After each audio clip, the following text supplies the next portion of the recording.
have a good time. Put a smile on your face, yeah. KB Cam and Elation Radio.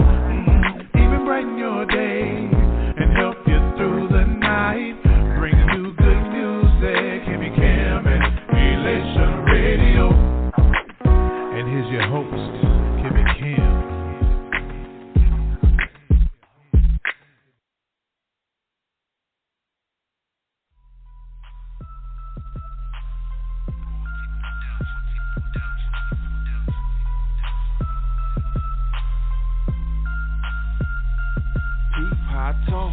Check the way I walk, been set free, cause my father paid the cost.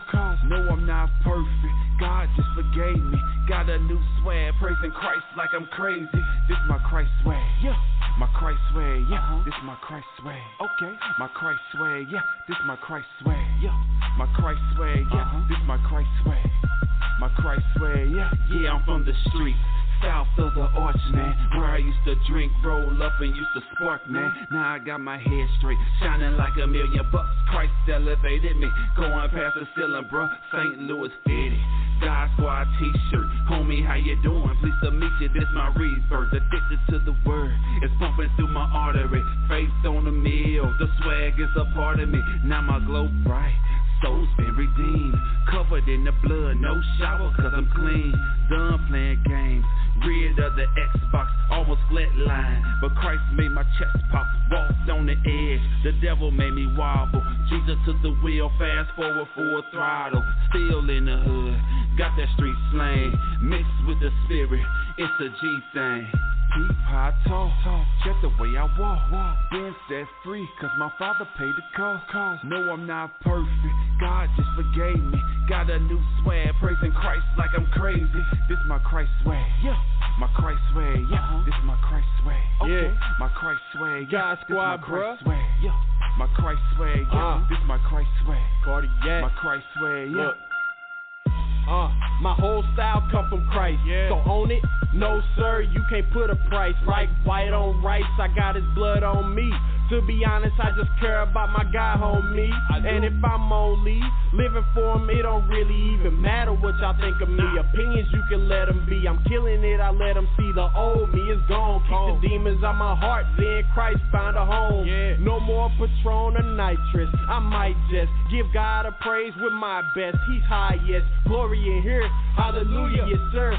Put my trust in the Lord, I ain't having no fear. No, I don't have a care, besides pleasing my Father. Tell any hater you see, man, don't even bother, cause Jesus is my medicine. I ain't never hurting, catching waves of his glory, man, I'm Christ swag surfing. Yeah. I talk, check the way I walk.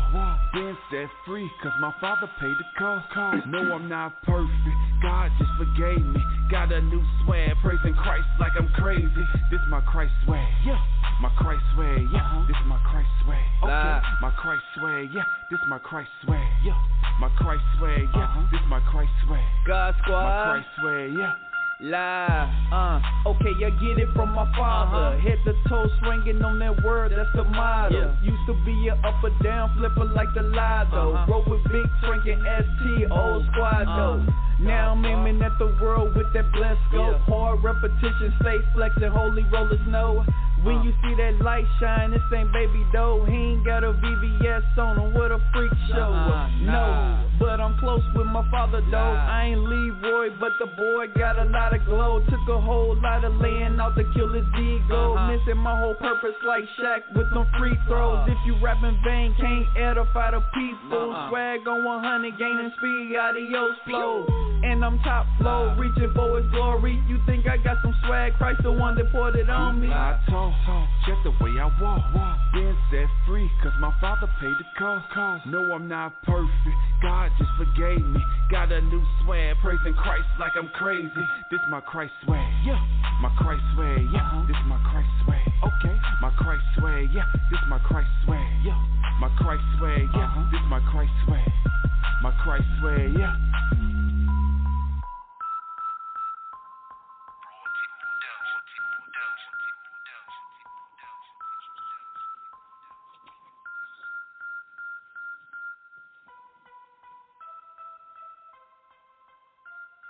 Yeah. Yeah, welcome back, everybody. Here we are again, another beautiful Friday.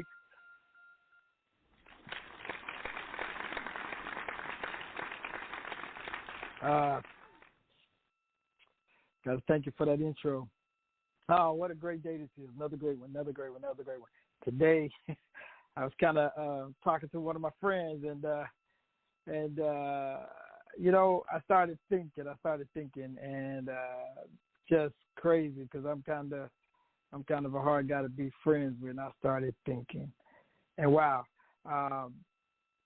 So I started thinking about a few things, and I was thinking earlier also about, wow, Easter's coming up, Palm Sunday's coming up, and Good Friday. We got all these wonderful holidays we want to celebrate. And I thought, this is that's what this show is about. It's about the brothers. It's about celebrating each other. So we definitely hold Christ the most highest. But I started thinking about friendships, and brought me to Proverbs 17:17. It says, "A friend loves at all times, and a brother is born for adversity." Man, it got my head going. But I won't just jump right into the topic, but it took me to a place because, man, I don't know about many of y'all, but sometimes you could be in a crowd of people and still be all alone. You could be sitting there next to your wife or your girlfriend, and you still alone. You could be talking to your parents, and you still alone. And one of the things I believe is missing, especially us as men, is good, solid friendships, real friendships. And so all this was born in just a few minutes out of a conversation I had, and I was just thinking, wow, this is going to be awesome. So with that being said, I want to introduce two of my closest friends. I like to call them brothers instead of just friends, but I have Terry. Terry, you on with us right now? Yeah, I'm here. All right, we're going. All right. Oh, it's going good. How about yourself? I'm doing good. And then I also want to long day. Long day. Long days is day for, man. That's what the weekend is for, right? Yeah, that's a good joke, ain't it? And I also want to bring in my other brother, Jason. J-Dub, you out here tonight? So yes, sir, I am. Can you hear me okay? I can hear you just fine. Sounds like Terry had a rough day. How was your day today? Actually, pretty chill. He was doing good. No big deal. Beautiful day here in Texas. No complaints. So. Yeah, what's the weather like? Oh, my goodness. I want to say 60s, 70s. Nice. It's just beautiful.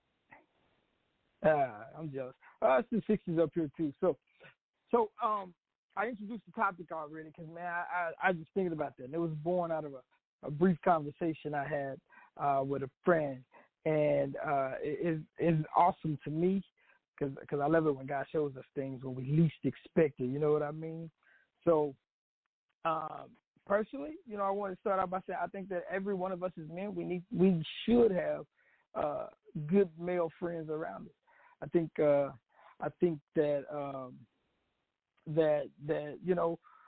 we just do so much to support each other. But I want to start off by saying, do both of y'all agree that we should have male friendships, our close friends, brotherhoods? Do y'all agree with that?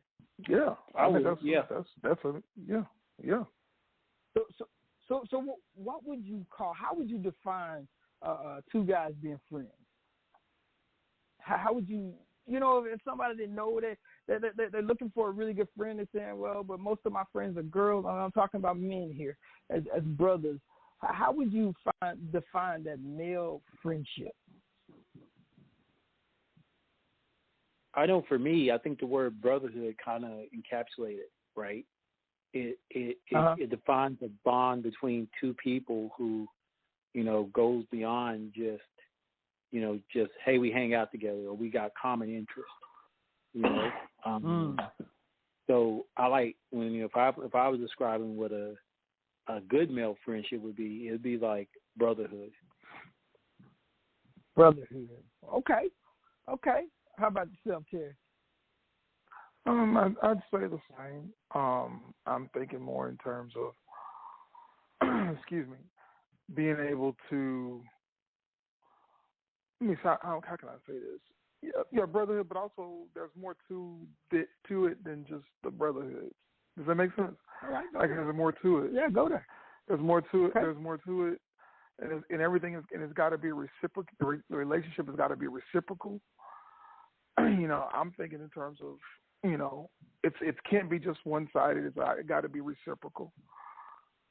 Because when you start getting into things just being one way or one sided, it's off balance. And so, whatever the we call it brotherhood, it needs to be a reciprocated relationship. It needs to be something that both people are equally pouring in or giving or whatever into each other. Okay. Because like my definition of friendship, and again I'm talking male friendships, man to man. Like I agree with what both of you guys are saying. I may say it a little bit differently, but I agree with what you're both saying.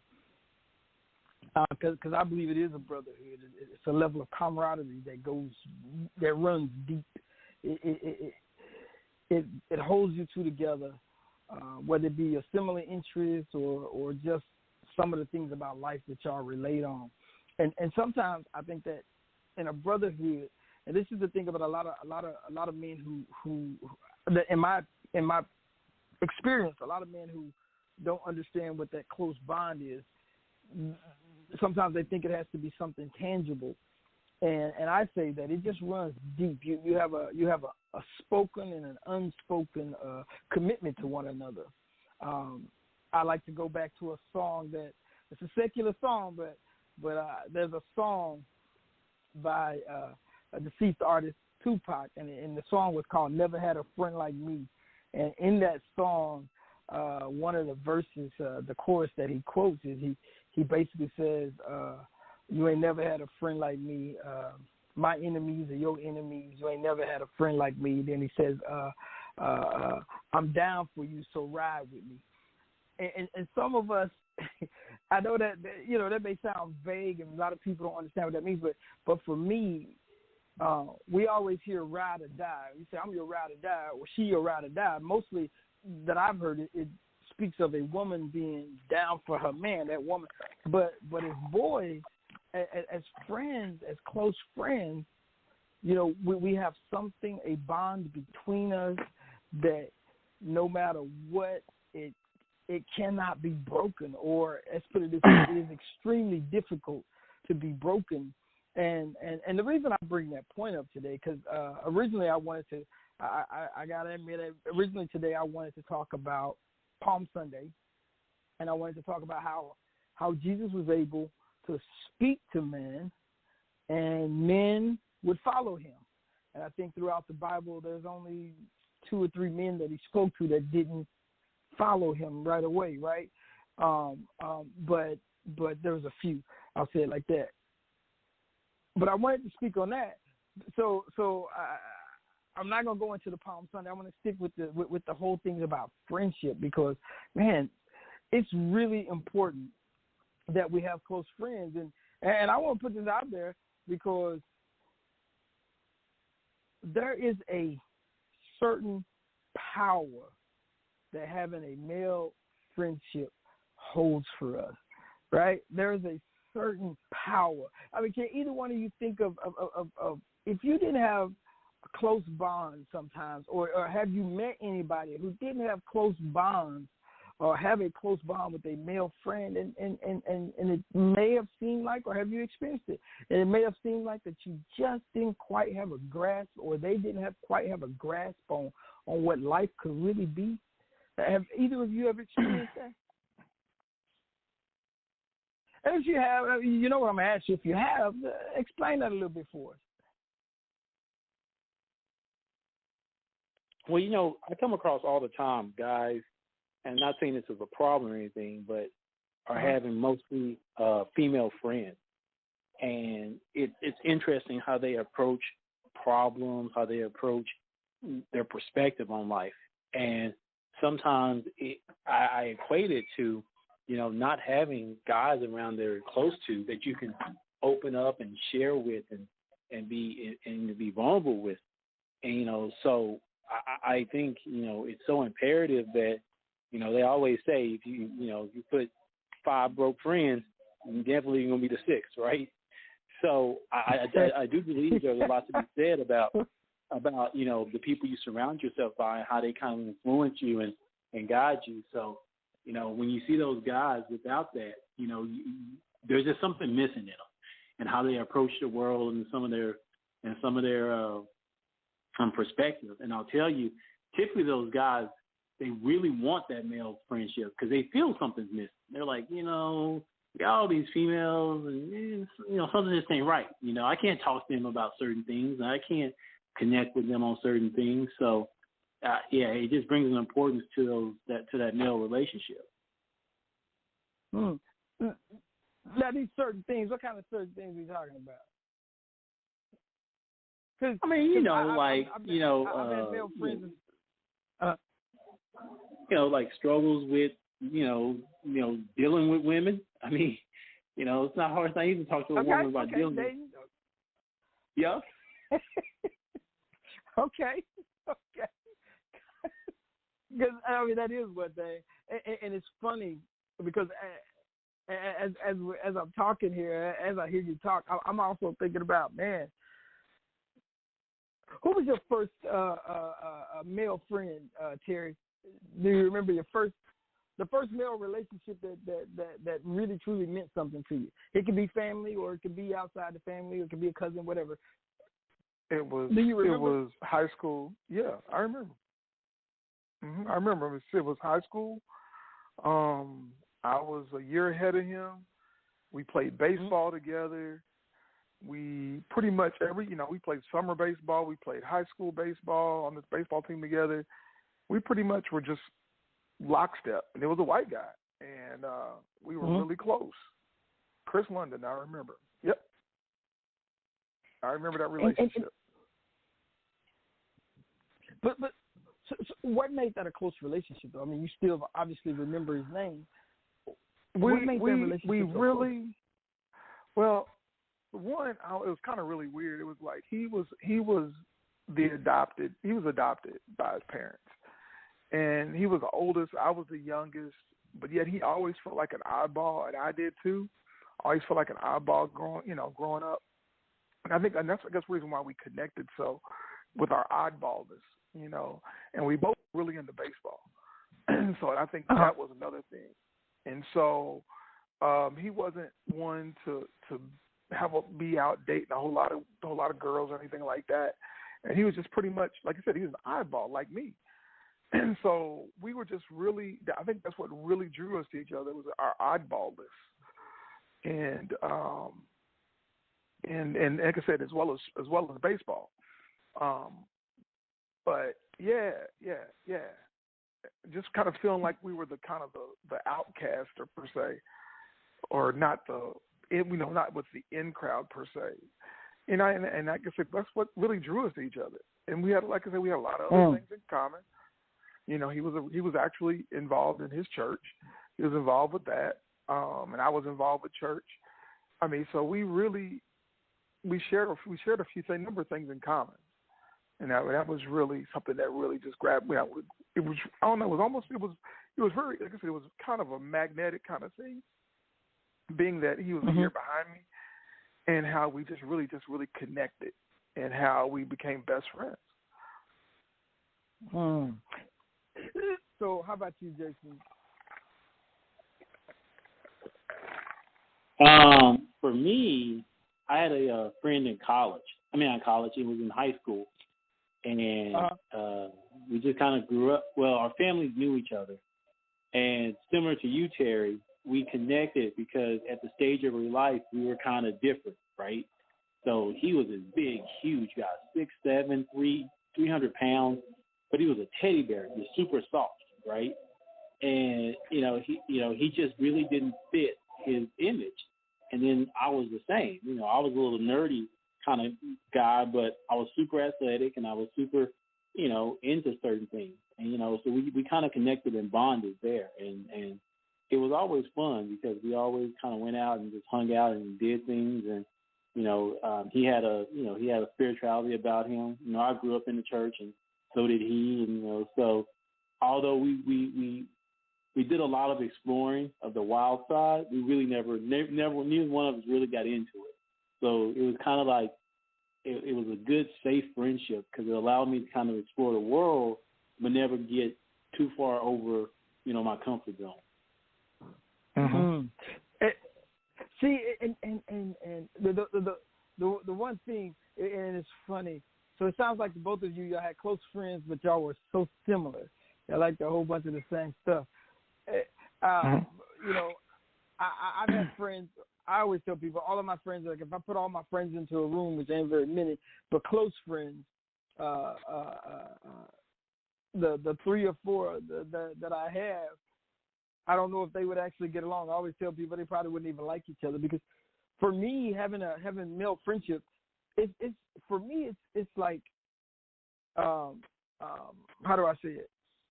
Like for me, having male friends, it helps me in so many different areas of my life. Like one of my very first male friends growing up was actually my dad, and then I grew up with 2 of my brothers. So, but ironically, I had one brother who's almost 4 years older than me, another who's a year older than me. We didn't really get along that well. Like I was always the little runt, and though I had a brother who was only a year older than me, you would have thought he was 3 or 4 years older than me.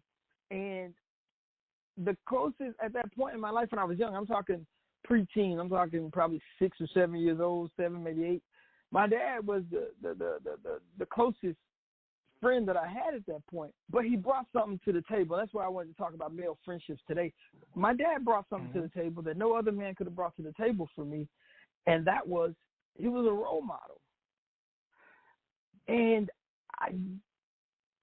being so young, I didn't understand it. Now that I'm a lot older, I started to understand it. And then also, I believe one of the things my dad did for me, my parents both, but my dad did for me, I saw a man doing, as infrequent as it was. I didn't see him study the Bible, but he always talked about God. So discipleship, I think our friendships bring us into that mode. And the point I guess I really want to make is that connection that the 2 of you guys had with your closest friends, see, I could easily say that's the relationship that we have, right? I know there are some things I like doing that probably neither one of you like. I know that there's some things that the 2 of you like doing that I don't even like. But I think it's important that we have friends. And I think that friends, and y'all can tell me if you agree with this, I don't think we always have to have everything in common with our closest friends. Because I think what that does for us is the relationship to grow, the friendships to grow. Because one of the things that brought me to this topic was it's hard to be my friend. Am I right? Yeah. Man, y'all act like y'all ain't want to answer that. I promise I ain't going to try to fight nobody. I said yeah. I said yeah. But here's the skinny for me on friendships with men is that accountability is important to me, and I feel like if you are truly a brother of mine, if you're truly my brother, then correction should not even be an issue. Whether or not my feelings get hurt should not even be an issue as long as you bring in the truth. See, I think as men, to be a good male friend, to be a really good friend, I think you just got to be straight. I think you got to be honest. Accountability is a must. And I see so many relationships lacking that. How can we as men, foster that type of behavior so that we know that it's okay to be honest with each other? It's okay if I'm doing something wrong for you to come and talk to me. How can we foster better relationships like that? I think personally, that has to deal with, but I think goes back for me, it's the reciprocation. It can't be one-sided. Where what can't be one-sided? As far as the accountability is concerned, it can't be just one-sided. It has to be give and take. It has to be both. It has to be reciprocated. So basically, what I'm saying is this: it can't be one where one person is always holding the other accountable, or is this, that, and the other. And the other person, when the other person speaks, they're not receiving, or they're not open to receive what the other person is bringing. It has to be something that's got to be equal. And how do you nurture that? Is basically, we've got to begin to respect each other's decision, what each other brings to the table, as what you were saying earlier. Being able to say, okay, I got to respect what Jason brings to the table, and hear and he sees things probably a little bit different than me. That doesn't make it wrong, but he just sees things a little bit different than me. I mean, I see it that way, but I need to listen to what he's saying, because he's my boy. He's my boy. He's my I need to really listen to what he's saying, because there may be an element of truth to it. That's what I'm saying. Element of truth to it. Yeah, because I don't know if you've ever had a friendship where you're going through life and your friend, he might see you veering off that path. I don't know. I'll just tell a real story. In high school, I had some friends, and they started stealing from the local grocery store. Yeah, I kind of hung out with them once or twice, but then I was like, you know what, this ain't me, this ain't right. So I told them, hey, guys, I ain't down with this, I'm out. They didn't stop doing what they was doing. They're like, well, forget you then. They went on about their way. Question is, were they really my friends? I can tell you, no. No, they weren't. Because see, so many relationships, and I guess where I'm going with this is this. In this life that we live, things can be tough. Like, we got all this craziness going on in this world right now.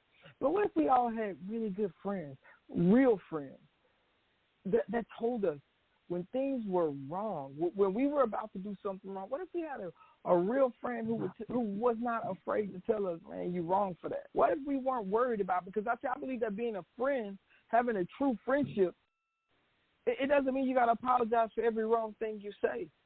You don't have to bow down to somebody because you think they're upset.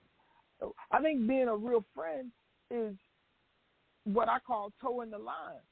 If the Bible says this is how we should live, and that's what we're trying to do, and you admit that that's what you want to do, then that's the line we need to toe. Now, we're going to make some mistakes. And just because one person doesn't choose to do it the way you do, it doesn't make it wrong, but we have to have certain principles. And having male friendships as men, people should look at us and say, you know what? That's all right. Young boys, when we introduce our kids to our adult friends, those kids should be able to see a semblance of who their father is in that friend. You know what I'm saying? Maybe they don't act the same, maybe they don't talk the same, but their moral character is the same high standard. You know what I'm saying? They said birds of a feather flock together, right? So I think to be really good friends, we need to be examples, and we need to help. Again, the things I'm talking about are biblically based, but I think that we need examples. I think we need examples because it will help us to fulfill what God has for us to do. And I think a lot of times we choose friends like well, both of you guys know the answer to this, so I'm just going to put it out to either one of you can answer it. But what's the biggest problem we have with our young men going to jail and going to prison, being in gangs? Psychologists and therapists are like, why do they say that's? What do they say the biggest problem with that is? Why is it so prevalent in our society that young people turn to the streets? I mean, most of the things when you hear studies about gangs is because these young men feel like that's where they're accepted, that's where they're feeling loved. And to kind of go back to what you talked about, like, speaking into each other's life, well, before I can, I always heard a saying, people don't care about how much you know until you know how much you care. No, how much you care, right. Right. I think when we struggle in our male relationship is that men are real quick to correct, right? We're real quick to point out, well, that ain't right, you shouldn't be doing that, but we're not as quick to connect in that heart to show that, man, I care about you.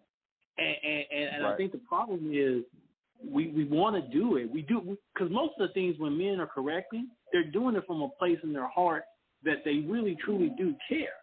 But, part of it is my previous experience with men in my life. My dad was harsh. My uncle was harsh. Then I got into sports, and my coaches were harsh, and all my ideal men have been shaped by this harshness. So I assume when you come at me, there's a harshness about you, and it's not coming from a loving thing. And so I think the challenge is both twofold: is to not see that harshness of your past in the man that you're dealing with today, but it's also as a man knowing that he's probably used to dealing with harsher men. So maybe I need to be softer so that he knows that this is coming from a place of love. This is coming from a place of caring. So, and I think that's why we lose so much of our young men, because we spend so much time trying to check them. Boy, pull them pants up. You look like a dang fool. Instead of being like, yo, bro, what's up, man? Let's talk. Let me connect and see where you're at. Let me endure myself to you and let you connect with me. And then from that, because what typically happens is these young men try to emulate the men that they hold to the higher standard. Right. So if I can become that man, I don't need to tell him to pull his pants up, because he's gonna look at me. He's gonna be like, man, Jason's always got his pants pulled up, got a belt on all the time, shirt tucked in. Let me start trying to do that, right?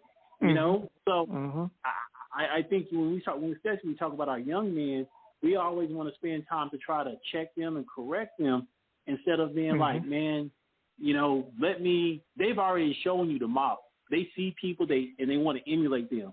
So why don't I become that person you want to emulate, and not that rapper that you see, or that ball player that you see, or that man out there, running drugs on the street. Let me become that man, but that means that I have to endure myself to you to do so. Yep. And it's not changing.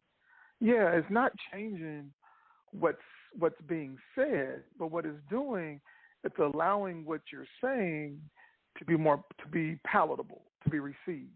Does that make sense? Is that where you're going with that, Jason? Yeah. Because here's the deal. Like I said, I think as men, our initial resistance to correction is usually like, but for the most part, we're logical beings. And we're like, what, that does make sense.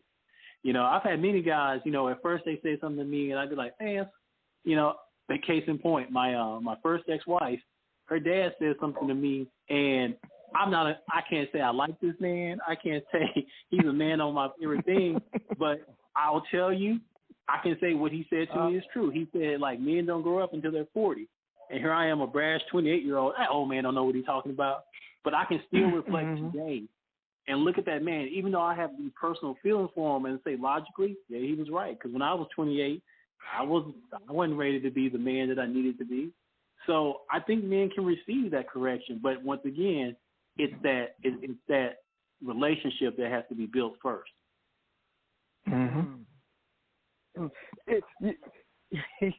You said a mouthful there, but I don't know what my mind went here, but my mind went to a different place when you said that. So one of the things I found with us as men, and y'all correct me if I'm wrong, but I feel like we as men, we've been raised to compete with each other. Like society always pits us one against another. Who's the better athlete? Who's the smartest kid in class? Who can talk to the most girls? Who can fight the best? Who can do this the best? Do you think that has an effect on the types of friendships or the types of male bonds that we actually create in our lives? Well, I'll tell you this. It's funny. I listened to a local pastor here, Tony Evans, and he said something that I truly agree with. He said God made men to conquer and compete. So the competition in men isn't a bad thing, but it's what we're competing against. I love what you say, Sedric. You're like, I don't ever compete against another man. I compete against myself, right? And every man has that natural competition. Unfortunately, sometimes we want to compete with things outside of us, right? Instead of trying to compete with, being a better version of me, then I'm like, man, let me see if I can get more numbers than Sedric. Or let me go see if I can make more money than Sedric. Let me see if I can drive a nicer car than Sedric. So although I think that competition is a natural thing, but once again, I think it's a blessing from God, but I think we misuse it because we apply it in the wrong parts of our life. Instead of applying it to say, like, how do I become a better man and compete with myself? And then my brother's doing the same thing, and it's like, okay, Cedric, I see you being a good man, and you becoming a better version of yourself. Let me show you up and show you how I can be a better version of myself. And you use that competition to fuel your own individual goals, not externally.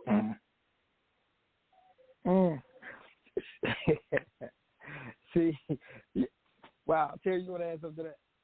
Cause, no, I mean, I totally agree with Jason is saying. Jason, and I guess my thing is with the whole competition thing, it should be one of where we should be wanting to lift each other up and encourage each other. Now, mind you, it should be. I believe that there's always going to be an element of competition at some point, an element, but it shouldn't be so to the point to where it overrides our ability to help our brothers to succeed as well. Does that make sense? Yeah, I mean, I think it makes sense. I think it makes sense. Yeah, I think it makes great sense. So that's, I think that's what I have to say. Yeah, another thing I always have with friends is I like what you guys are saying. I think Jason said, well, this person is harsh. I pick up on that because people have called me harsh. I don't think I'm really that harsh personally. I am demanding, but okay, maybe I can be harsh. But for me, when I think about friendships, like I always say, and this is something I grew up with, but I always say I'm a man's man. And some people ask me, well, what does that really mean? You're a man's man. And I say, well, being a man's man means that you can tell me to do something, and you don't have to say, oh, would you please do this? Would you please do that? You can just call my name out and say, hey, Sedric, I need you to go over and take care of this. I'll be right here when you come back. All right, bet. And the thing that I'm finding is that this leads me from the competition part to cooperating with somebody. I can cooperate with you all day long. I'm not interested in competing against you. I mean, maybe I'm better than you at some things. Maybe you're better than me at some things. But I'm saying let's put it together, and we can both be – we may not be great at anything, but we can be very good at all of these things. You know what I'm saying? And I think that another reason we need to learn this as young men. We need to teach our young men this. I often say, my son, if you're in my inner circle, when I talk about my son, I don't talk about him in a bad way. I talk about him in a way where I think he's confused. Like, he wants to do everything his way. He doesn't want to learn. And you know what? There is a level, for me, there's a level of pride in that he wants to try to do it himself. But my issue is, just like most of us as men, which is why a lot of times we have a hard time having relationships with what I would say is a strong male figure, somebody who has a strong personality. Not that he's this great man, but a strong personality is accountability. Because y'all know, if you meet somebody who has a strong personality and he says he's of God, then there's a level of accountability that he's going to try to demand, and sometimes it can just be overbearing, and sometimes it just drives a wedge in a relationship. But I think what I'm learning to do is, and I'm trying to get better at it, is to cooperate more and to be more, to be a friend, to be a brother. Because for me to call you brother, I don't have best friends. Nobody ever hears me say best friends. That's just me. I think if you said this is my best friend, you're saying this person is the pinnacle of friendship. It's the only one. Nobody else can be this close to me. I like to think of it as a brotherhood, because now all of my brothers can be together in one room. Now, again, if you go by my standard, they're probably not going to like each other when they met, but because they all know me, they will be willing to learn from one another and willing to be around one another. And I think that's something that having strong or having good male bonds and friendships, I think that's something we can pass on because to our kids and to the young people we meet out in the community, because now we learn we're teaching them that, yes, you could be an individual, but you still need somebody in this world. You know what I'm saying? When you put a bunch of individuals together, we like to say that that's a brotherhood, that's a family, and we teach our kids, and this is the big thing for me. We teach our kids how to choose their friends just by the way we've chosen our friends and the way we interact with our friends. And I think that is in our society right now. Like you just heard me quoting that Tupac song, but if you really listen to the song is filled with gang violence. Street life. I don't live on the street. I've never been that guy. But what I want out of my male friends is the same thing that I'm willing to give. And I'm your boy through and through. When times are tough, when times are good, you know what I'm saying? If you got a death in the family, if you get hurt, no matter what happens. And I think that we lose that in our male friendships today because people say, what's the word? Man, men shouldn't be friends like that. That's for women. I don't understand that. I mean, can y'all correct me? Or can you help me understand that concept? Because I've not all, but I've met a few men out there who think like that. They think that having a close friend, having a close bond, it's not natural.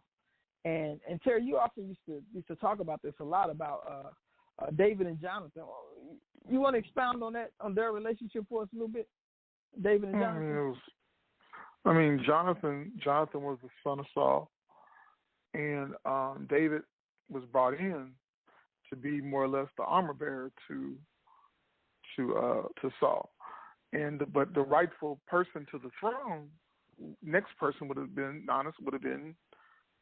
Jonathan, but David had already been anointed king, and the good thing about Jonathan realized it. Jonathan realized it and wasn't ashamed of it. And really, like I said, when they got together, and they said the Bible says they loved each other more. They loved them. They loved each other, and they really had a relationship. One to where Jonathan would lay his life down to protect David. Because he knew if his father found out what he was doing, he was going to get his father could kill him. But he did that because he recognized the anointing that rested upon David, and I think that's something that as men that we need to do is be able to recognize those things that are within each other, and really begin to help those things to come to pass that we see. But again, it takes getting to know those people, allowing, and willing to nurture those things. Can't force them, but you gotta learn how to nurture them and help those people grow into those things. And I think those are the things that I think we as men don't do a very good job at, is the nurturing part. And I think Jason kind of hit on it earlier, but because just because you see something in somebody doesn't mean that that we have to go about forcing it. It's about helping ease people and help nurture people into coming into being whom God has ordained for them to be. Which means sometimes we need to learn how to shut up, or then sometimes we need to learn how to speak, and we need to nurture, encourage, all those other things that men that we don't do a lot of, because we always look to women to be the nurturers of each other, and we don't see that we also need to be nurturers of each other, and to nurture the gifts and the talents and the those things that we see in these other people. You know what I'm saying? Because I take for instance, because I'm gonna give you an example. There was somebody that I knew, that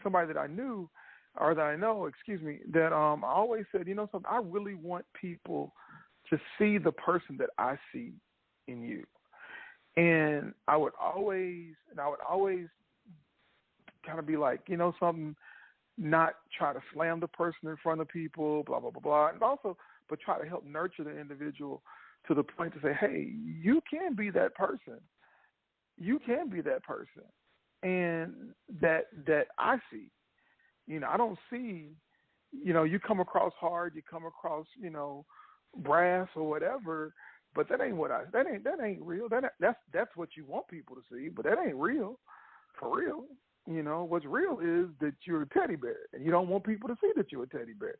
But it's okay to allow people to see you for who you really are, not what you want them to see. And I think that's another thing that men, we struggle with, even in our relationships with men. And I can honestly admit that I struggle with that myself, which is only allowing people to see what I want them to see versus allowing, if they're going to be friends with, if I'm going to be friends with them, allow them to see all of me and be able to say, okay, I can deal with that, or I can't deal with that, or I'm in, or else I'm out. I mean, I know I just ran off a whole bunch of stuff right through there, but that's where I'm at with that whole thing. Nah. I mean, because like when I think of friendship, for me, it's more shoulder to shoulder companionship, and not so much correction, even nurturing. Nurturing is not my strong suit personally, but shoulder to shoulder. And what I mean by that shoulder to shoulder companionship, in my opening statement, I said you can be in a room full of people and still be alone. You can be in a room with your wife and you're still alone. Shoulder to shoulder to me is like, I'll use an example. In high school, I had a good friend. Matter of fact, we're friends to this day. We met in junior high. You heard me talk about him. He used to come on the show every once in a while. When this guy and I, we really had nothing in common. I mean, like, absolutely nothing in common on the surface. He thought differently than I did. I was into my books at school, but, I was always trying to get to know the young ladies in school, just so I can say I know them, try to learn the game kind of thing. His motives were different than mine. When I went to class, my motive was to learn. He liked to hang around the cool kids, the in crowd, and do all these things. He was a little bit more flashy than I was. We were just we were polar opposites. But when we came together as friends, I believe, I could be wrong in this, but the way I remember us really forming a bond as two brothers is that we used to go walking, right? And, man, we would walk 10, 15 miles in a day. And all we would talk about, here it is. See, I didn't think me and him had anything in common. I liked R&B. I was into Babyface back then, look at it After 7. He was into Cool Mo D, LL Cool J, and all that stuff. So he could sing all the rap, and I could sing all the R&B songs, right? And believe it or not, to this day, our basic, the fundamental, the thing in our relationship that has never changed is we both love music. Different kinds, but we have a love for music, and we like to quote movies. Now, as we grew up through the years, again, our relationship wasn't based on, hey, you doing the wrong thing, hey, you a nerd, hey, you a this or that. No, it was when we got together, it was all about music. But the one thing we had, the one thing that music did for both of us is music provided an escape from our reality. And that music bond still is to this day. And we're 50 years old now. We met when we were like 13 years old. I think we were 13 years old when we met.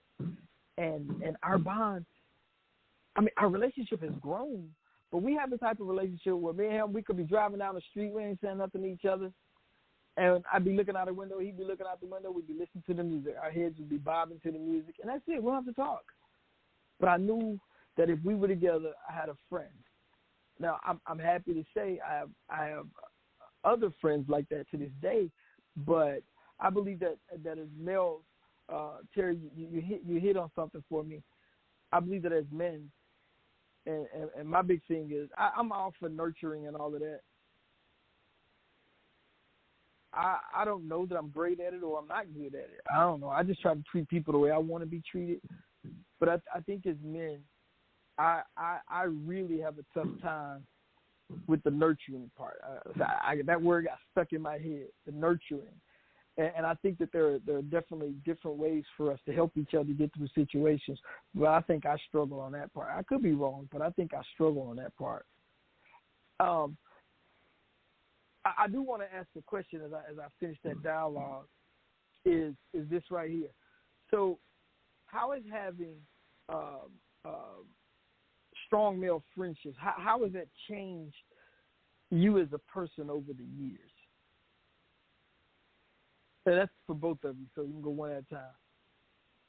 So how do you feel like it's changed for over me, the years? It kind of just, like you said, it gives me a level of accountability. It gives me a level of connection. It gives me somebody, that when I'm bouncing ideas off my head, can really hear them and can give me some guidance and direction.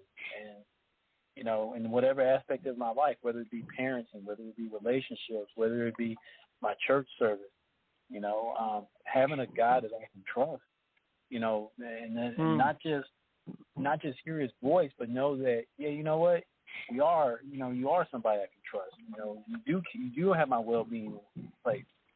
It just helps me make better decisions, right? Because I'm not making decisions in a silo. I'm not making decisions, just based off my feelings or emotions. But I got a brother that can kind of guide me and direct me, and just remind me, like, hey, you know what? Like you said, hold me accountable to the man that I claim to be. Yep. No, I agree with Trace on that. So you agree. So here's another question now, because you heard me talk, but this is a point, and I wrote this question down as I was talking. Terry, how many friends do you really need to have as a man? I mean, we're talking about male to male. We're talking about real, true friendships. How many friends do you need to have in your life? Would you say? I don't even. So keep put in a mind, number there's on no that. right or wrong. It's just your opinion. Okay. Right. I don't put no number on that. My thing is that for me, it's very important for me, whoever I'm friends with. For me, I'm really coming into this now, is for me to be able to be me and be myself, and really know that the relationship, that's really big for me right now. This whole thing with reciprocation, it's really, really huge for me, because if anybody knows me, I'm a giver, like almost to ad nauseum, and I'll give. I want to see other people succeed. I want to see people do well. I want to do, and I'll give and give and give, and then I'll look up and I'm sitting there like, okay, but what have you received? And it's not about stuff. It's about, whether it be emotional support, nurturing, or whatever. But that's really huge for me right now. It's really huge. Is that whole reciprocation thing right now is really, really huge. Reciprocation, huh? Explain reciprocation so nobody misunderstands what you're saying. If I'm giving of my, if I'm encouraging you, if I am standing there in support of you, wanting to help you see your dreams come true or whatever, or those types of things, it would be wonderful if that same thing could be brought, given from the other person's end, even with the same intensity, not just, not just to be given it, just be given it, but give it with the same intensity. If the person was really rooting and cheering hard for you to succeed or whatever, then back daggone it, when they need it, I'm going to give it to them the same way. I'm going to give it back to them the same way. With that intensity. I mean, that's just the way I am. I mean, honestly, and that lets me know, it's like, wow, that's cool. That's really cool. I think that is so cool. And honestly, it pulls people out of their comfort zone. I mean, we all need to be pulled out of our comfort zone in something in this thing, And I think. So how does that work for you? Being pulled out of your comfort zone. I don't like it. I'm sorry, you weren't finished. Go ahead. No, I'm sorry, I didn't mean to. I don't. No, I'm answering. I don't like it. I don't like it. But in the end, when the rubber hits the road, when I am and when I come out of it, it's like, okay, that was good for me. It was safe.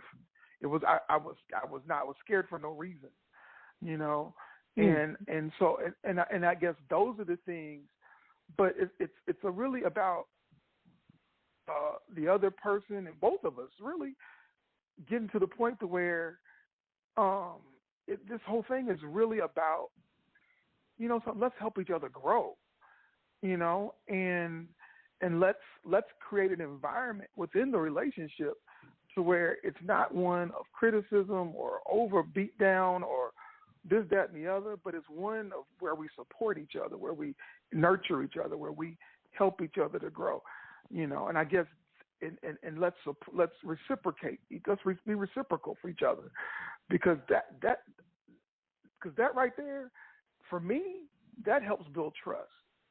When I know that, you know, that I got this brother over here, that, hey, you know something, if I ever, you know, need something, fall down, scrape my knee, you know, bust my head open to the white meat, I know that they're going to be there. They're not going to, you know, they're not going to give me, well, I told you so.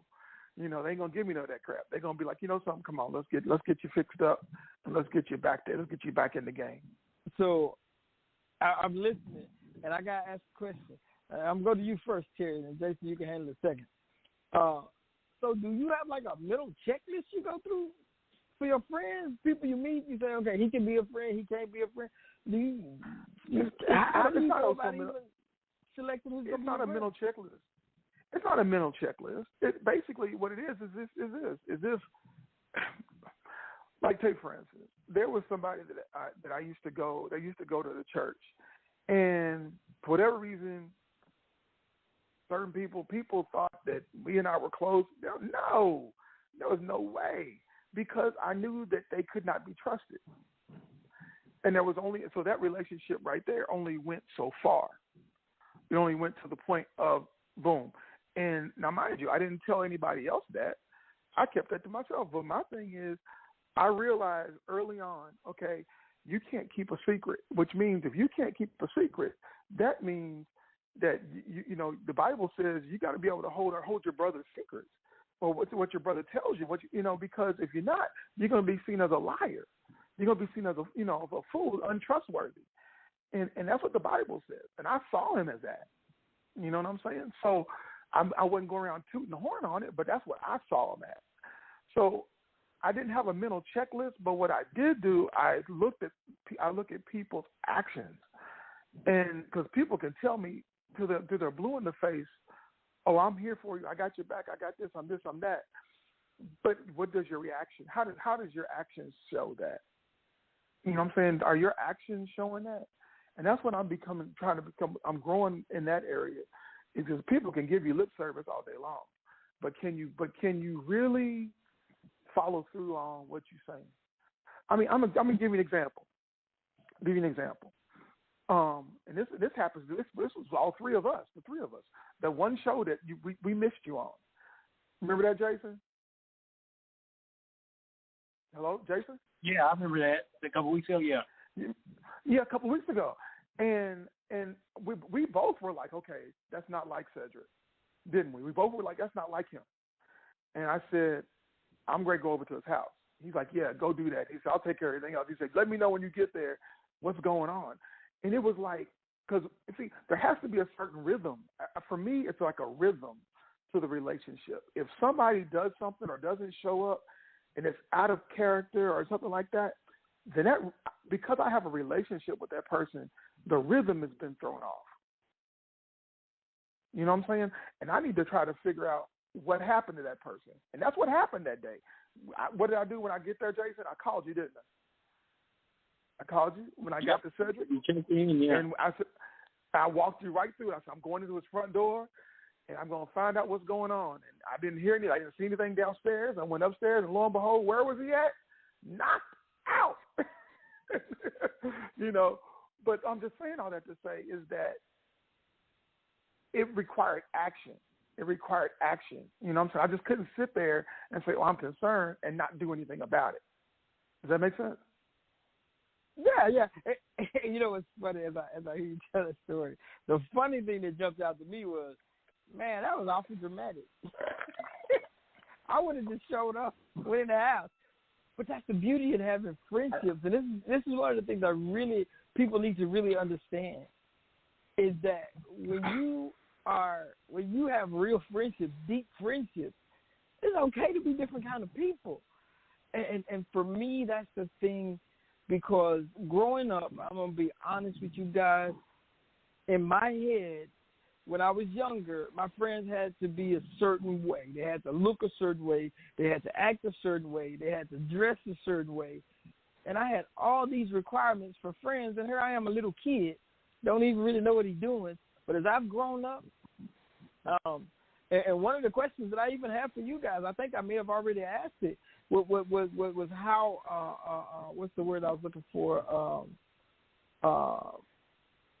how has your friendships changed as you've gotten older as a man? And the beautiful thing is, for me, is that I've been growing all these years. So my friendships have changed. Like Jason and I, we have a connection. But some of the things we enjoy doing, I might like doing a little bit, or I may not. I may just do it because he's my boy. Some of the things I enjoy doing, he may do them just because he's my boy. Same with Terry. And my thing is, I'm good at encouraging people. I'm good at standing behind people, standing beside people. I'm growing in the nurturing department because, well, truth be told, y'all can correct me if I'm wrong and beat me over the head. I don't think we need a whole bunch of that, right? Because I'm goofy like that, right? And I think that I like it. I like it as far as friendships go. I like it when my friends can just be straight up with me and tell me, hey. And so, for me, as I've grown as a man, my friendships, they've changed me in such a way is that they've caused me to open up my mind to really be free. And I know this is a topic for another day, but I used to be held captive in my mind because of what I thought, and this had to be this. I remember serving in the military, and we served in these groups, and we're a family. But I was only really that family when times were tough, when we were on an FTX or on a deployment together, or we were back at the unit. When I left the barracks, when I left our unit and I went home, we were just coworkers at that point. I mean, you could call on me for anything. You know, I'm still going to be your subordinate or your supervisor, but we were not, at that, for me, we were not, it wasn't that brotherhood. It just wasn't. And I could never figure it out in my life. So as I've gotten older, I've kind of got a handle on that. And like Terry was just saying, I just kind of let my guard down and just be who I am. And so I got to ask before we get ready to close out, because we got about another 6 minutes. What advice would you give? I'm going to start with you on this one, Jason, okay? You met a young man, and let's say he doesn't have many friends and he doesn't have that male role model at home. What advice would you give that young man as far as forming male friendships, bonds? I'll tell you, all the young men that I get a chance to work with, that's the first thing I tell them. I tell them a story about our relationship, and the inevitable response is, "You talk like that to another man?" And I'm like, "Yeah." And I try to make it normal, because a lot of people don't think, telling your homeboy about how you feel and talking through those feelings and emotions is something that normal guys do. And I tell every guy, like, man, you need to find a homeboy that, is going to help you become a better version of yourself. Not the homeboy that's going to be co-signing on everything that you do, but the one that's going to be like, yeah, I see the best in you, and I'm going to hold you to that, and somebody you're going to do the same to. So I always encourage those relationships. Now, I don't tell them to go out and find a whole bunch of folks, and then they say, I got a bunch of homeboys that do that. I'm like, but really? When I tell you how I talk to my homeboy, you think that's weird. That tells me you ain't got the right homeboys around you. You need at least one, right? So I always try to tell you, man, find somebody that, you can be your authentic self with, and doing so can help you become a better version of that self. Yeah, that's it right there. Wow. That's it. Wow. I like that. Jace. You know what? Jace, I like that. Yeah, that's like an awesome thing. I gotta throw The same question back at you, but a little different. Because you grew up with brothers, you grew up and you and your dad had a pretty close relationship. You had a close relationship with your sister and your mom and all that. What advice would you give a young man who seems to have it all? What advice would you give that young man? Who seems to have it all. You don't have it all. There's always going to be people that God places around you in your life that are going to be there, going to bring something to the table that nobody else can bring. Allow yourself to be pliable, allow yourself to be open to those relationships, and and don't close yourself off to the point to where you become an island unto yourself, because you will never grow beyond where you are. If you want to grow, then you're going to have people around you that know things and that do things different, or that can bring some things to the table that you don't have. So I would say be pliable. Allow yourself to have those relationships outside of the family. Wow. And you know what else? What else is funny? I hear both of you saying it. But man, I'm gonna tell y'all, when I came back from my very first deployment, when I came home, one of my older brothers, he gave me a hug and he kissed me on the cheek. And I think I told y'all this, and I felt so awkward. I was like, man, I'm thinking to myself, he kissed me on the grunt, man, I'm a grunt, you know. I didn't get it until a number of years later that there was nothing wrong with that, right? I didn't get it till a number of years later. There's nothing wrong with that. And if I could go back, personally, me, I would listen to my dad. Because my dad, when me and my brothers got into fights growing up with each other, he made us hug each other and tell each other, he made us say, I love you. I apologize, I love you. And we had to hug and make up before we could go eat dinner, before we could go take a bath, before we could go to bed. And I'm the youngest of the three boys in the house at that point in my life. And guess who was the most stubborn one out of the bunch? You guessed it. The weakest, the most timid, was the absolute most stubborn. And I had to grow up. And it took years for me to get there, because we were like little kids when my dad used to make us do that from preteen to high school. But I had to grow into the role, and I had to grow a lot. And it took brothers. Honestly, it took brothers like the two of you to have patience with me, to respect me no matter what, to show me courtesy. I mean, show me the courtesy and the respect that I probably didn't deserve. And Terry, when you were talking earlier, you were talking about reciprocating. You know, when I hear the word reciprocate, it just simply means, in my humble way of putting it, return the favor, right? Show me what I show you.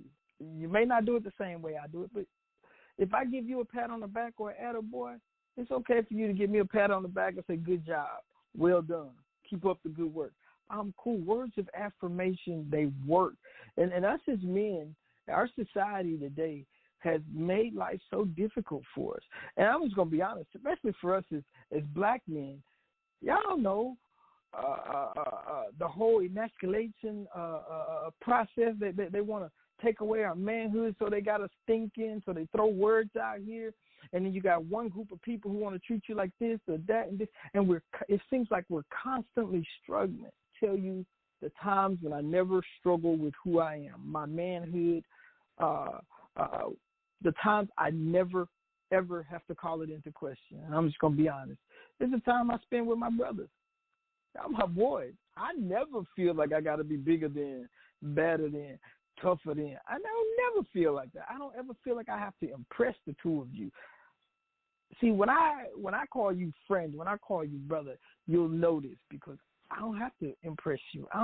I can be myself with you guys. I can cry. I can blow snot. I can pick boogers. I can fart out loud. I mean, I don't recommend doing that because a lot of people don't like that kind of stuff. But I'm just saying, whatever, I can just be who I am. I can let you see my house a mess. I can let you see it clean, whatever.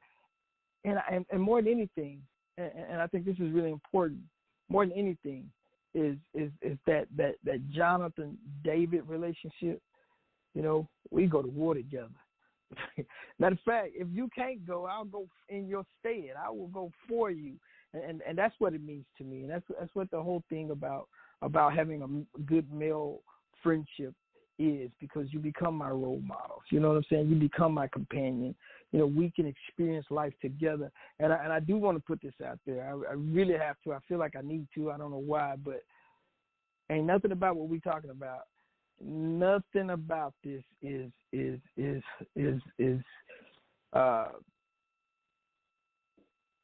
sexual. This is we're talking asexual relationships. We're talking men. We are boys. This is what we do. This is how we do it. And you know, I mean, there's just man, we as men, we come in all shapes, sizes, colors, and flavors.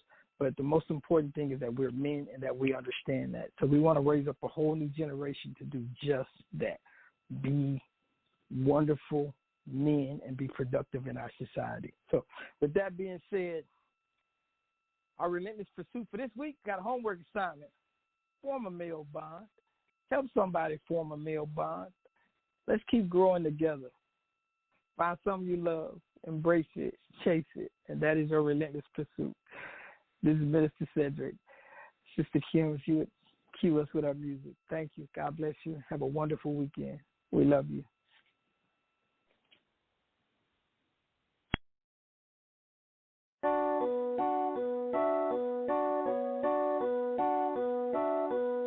Yeah.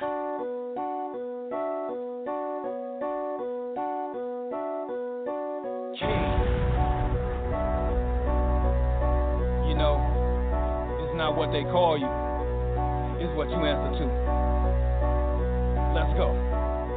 I was a being, before I became a king, not gonna make music for people, and above all other things, I was originated, y'all, and called to his purpose. The devil's plan is to destroy me and keep me from searching. To God be the glory, molding me. I'm built this way now. I preach the curse of devil's minions. I better know how. He said and she said the worst days pierce to my bones.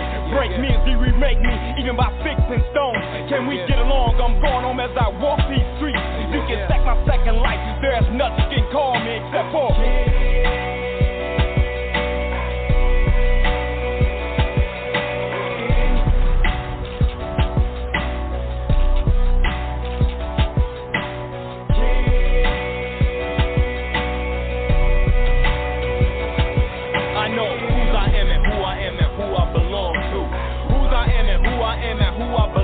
I know whose I am and who I am and who I belong to. Whose I am and who I am and who I belong to.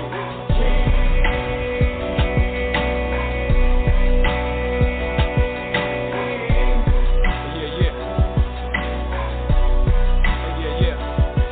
After 12, what you call me? Keep trying to think it. Got a thing for this word of God that will never end. Points, not robbery, nor is it mockery. Top it off with thorns and soldiers, marching in victory. Beyond my castle walls, you see my hands as he keep lifting me. Relentless is mad, yeah, they came with them rocky blows. One word came my name for what they know. A hollow man outside my shadow, seeing my skeleton introduce me to that other man, the one that you let him in. Yeah, follow me now.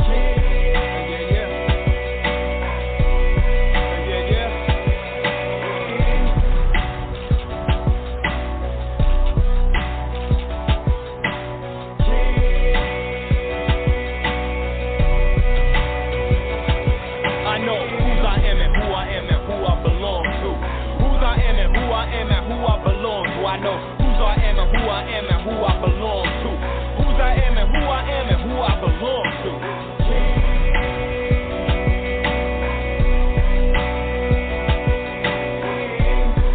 Yeah. The number one supply portion, brick to this weight. Carry my cross the Calvary as I met up with Jesus' face. The thumbprint of my DNA committed. Oh my God, knew before he made me. Shaped the blood to my heart. What's my name, King? What's the name that he gave me? Let the blind spell it in braille, in the one who made me. been the lords of the low. I only entertain but none. Dwayne or the Corinth, I only answer to one. Two names, one name, poison, afterwards spring. After my sin is proud, still be standing as king. Follow me now.